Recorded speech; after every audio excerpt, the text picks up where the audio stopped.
Hello, my name is Patricia Daley. I'm the Vice Principal of Jesus College, Oxford, where I'm also the Helen Morag Fellow and Tutor in Geography. I'm also Professor of the Human Geography of Africa at the School of Geography and the Environment. I migrated from Jamaica at the age of 10, and I suspect that experience sparked my interest in places, especially how the physical environment is formed and the relationship between the physical and the social and cultural environment. Moving from the mountainous areas of central Jamaica to urban Hackney was quite a transition in the weather, the cultural practices, and the school system. Geography and French were my favourite subjects in school, and I could have studied either at university, but I opted for geography because I got a place at Middlesex Polytechnic, now a university, which was close to where I was then living in northwest London. After graduating with a BSc in geography, with geology as a subsidiary subject, I decided to become a school teacher and studied for a PGCE at Goldsmiths College in London. In my first year of teaching, I took an evening class in African women's writing at Birkbeck College, taught by Loretta Nkobu, a South African exile and author. It was that class that deepened my interest in Africa and led me to consider studying African studies at a master's level.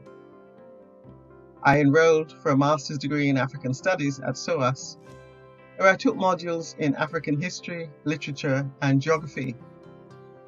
Whilst at SOAS, I immersed myself in seminars, attending talks and events relating to Africa, especially those taking place outside the university at the Africa Centre, which was then on King Street in Covent Garden.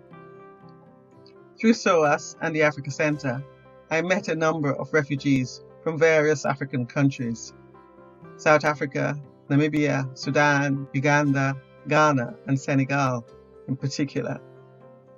I was intrigued by how forced displacement affected people psychologically, culturally, and economically.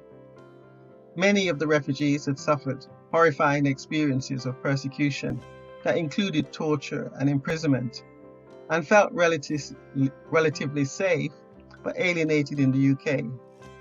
Nevertheless, their longing for home was intense, and knowing that they could not return without political change motivated them to participate in political action in exile, and some became despondent. I wanted to understand if the experience was the same for those who fled from one African country to another, and decided to conduct doctoral research on refugees from Burundi and Tanzania.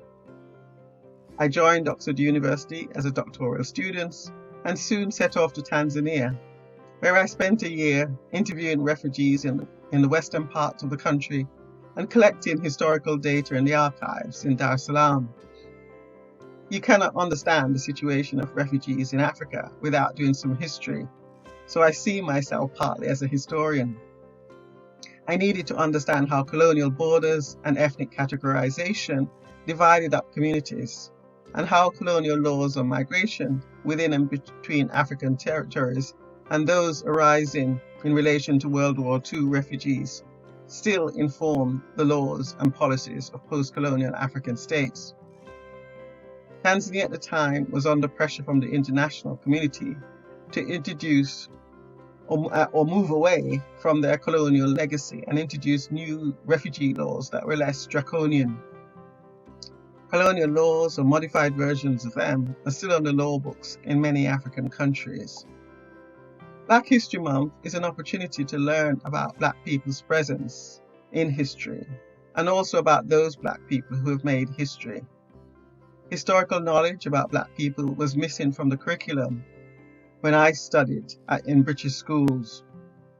Luckily, I had encountered the Black history in the Jamaican school curriculum, and I knew that Black people were not passive and had the capacity to struggle and transform history. The present is really just an extension of the past, and you can't really understand the present until you know the past. Black History Month provides the opportunity for all people in the UK to learn about Black presence in British and global history. It should really be all the year round, but a month that is focused may attract attention from a wider audience. Thank you.